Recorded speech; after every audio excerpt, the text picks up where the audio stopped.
ಇನ್ನು ಬೌರಿಂಗ್ ಆಸ್ಪತ್ರೆಯ ಅತಿ ದೊಡ್ಡ ಕರ್ಮಕಾಂಡ ವೀಕ್ಷಕರೇ. ಬೌರಿಂಗ್ ಆಸ್ಪತ್ರೆಯಲ್ಲಿ ಹೆಣವನ್ನು ಕೂಡ ಬಿಡಲ್ಲ. ಅಯ್ಯಯ್ಯೋ, ಹೆಣದ ಮೇಲೆ ಕಣ್ಣು ಹಾಕ್ತಾರೆ ಸಿಬ್ಬಂದಿ.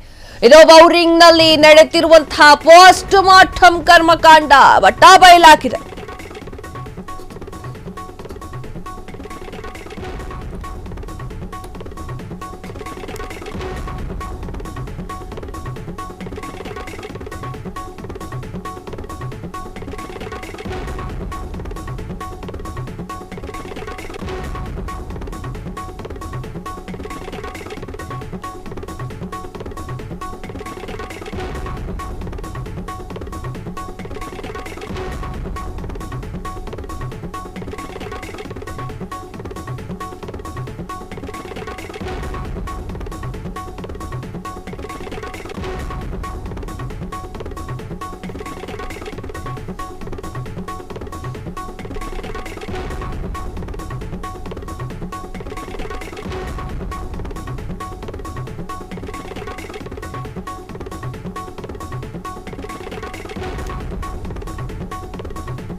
ಇದು ಬೌರಿಂಗ್ ಆಸ್ಪತ್ರೆಯ ಅತಿ ದೊಡ್ಡ ಕರ್ಮಕಾಂಡ. ಬೌರಿಂಗ್ ಆಸ್ಪತ್ರೆಯಲ್ಲಿ ಹೆಣವನ್ನ ಬಿಡಲ್ಲ.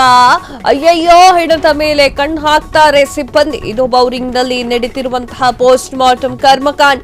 ಯಾರು ಕ್ಷಮಿಸಿದ್ರು, ಸತ್ತವರ ಆತ್ಮ ಮಾತ್ರ ಕ್ಷಮಿಸೋದಿಲ್ಲ.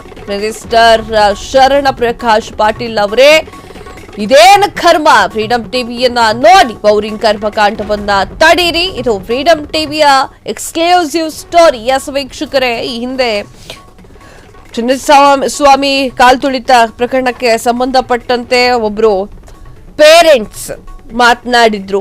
ಬೌರಿಂಗ್ ಆಸ್ಪತ್ರೆಯಲ್ಲಿ ನನ್ನ ಮಗಳ ಕಿವಿಯೋಲೆಯನ್ನ ಕದಿಯಲಾಗಿದೆ, ಕಳ್ಳತನ ಮಾಡಲಾಗಿದೆ ಅಂತ ಹೇಳಿ ಆಕೆ ಹೇಳಿದ್ರು. ಇದು ಬೌರಿಂಗ್ ಆಸ್ಪತ್ರೆಯ ಅತಿ ದೊಡ್ಡ ಕರ್ಮಕಾಂಡವಾಗಿದ್ದು, ಬೌರಿಂಗ್ ಆಸ್ಪತ್ರೆಯಲ್ಲಿ ಹೆಣವನ್ನು ಬಿಡುತ್ತಾ ಇಲ್ಲ. ನಾಚಿಕೆ ಆಗಬೇಕು. ಹೆಣದ ಮೇಲೂ ಕೂಡ ಕಣ್ಣನ್ನು ಹಾಕ್ತಾ ಇದ್ದಾರೆ ಸಿಬ್ಬಂದಿಗಳು. ಬೌರಿಂಗ್ ನಲ್ಲಿ ನಡೀತಾ ಇದೆ ಒಂದು ಪೋಸ್ಟ್ ಮಾರ್ಟಮ್ ಕರ್ಮಕಾಂಡ. ಯಾರು ಕ್ಷಮಿಸಿದ್ರು ಕೂಡ ಸತ್ತವರ ಆತ್ಮ ಇದೆಯಲ್ಲ, ಅದು ಕ್ಷಮಿಸೋದಿಲ್ಲ. ಮಿನಿಸ್ಟರ್ ಶರಣ ಪ್ರಕಾಶ್ ಪಾಟೀಲ್ ಅವರು ಈ ಒಂದು ಸ್ಟೋರಿಯನ್ನ ನೀವು ನೋಡ್ಲೇಬೇಕು. ಫ್ರೀಡಂ ಟಿವಿ ನೋಡಿ ಬೌರಿಂಗ್ ಆಸ್ಪತ್ರೆಯಲ್ಲಿರುವಂತಹ ಕರ್ಮಕಾಂಡವನ್ನ ಒಮ್ಮೆ ತಡಿ.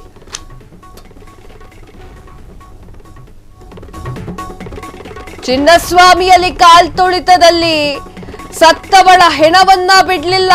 ಕಾಲ್ತುಳಿತದಿಂದ ಸತ್ತ ದಿವಾಂಶಿಯ ಚಿನ್ನವನ್ನೂ ಕೂಡ ಕದ್ದಿರುವಂತಹ ಬೌರಿಂಗ್.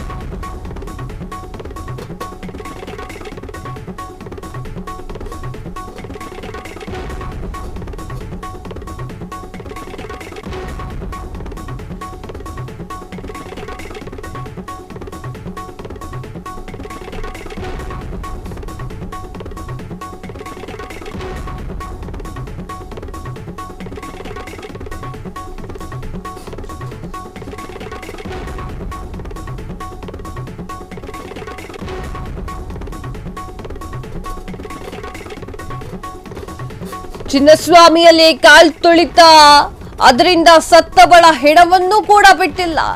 ಕಾಲ್ತುಳಿತದಿಂದ ಸತ್ತ ದಿವ್ಯಾಂಶಿಯ ಚಿನ್ನವನ್ನು ಕೂಡ ಕದ್ದಿರುವಂತಹ ಬೌರಿಂಗ್.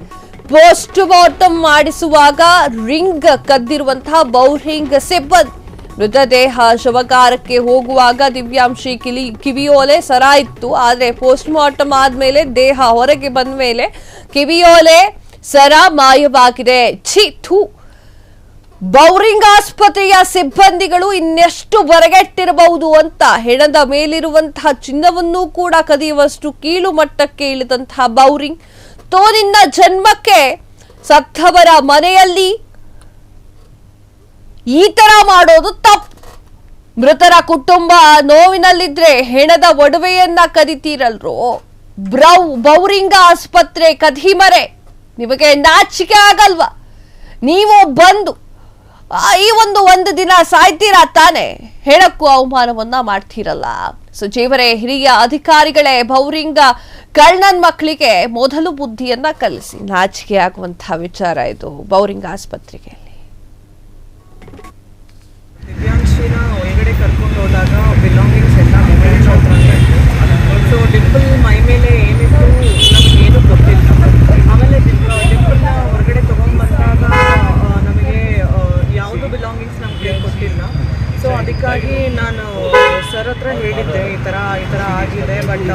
ನನಗೆ ಅವಳದು ಇಯರಿಂಗ್ಸ್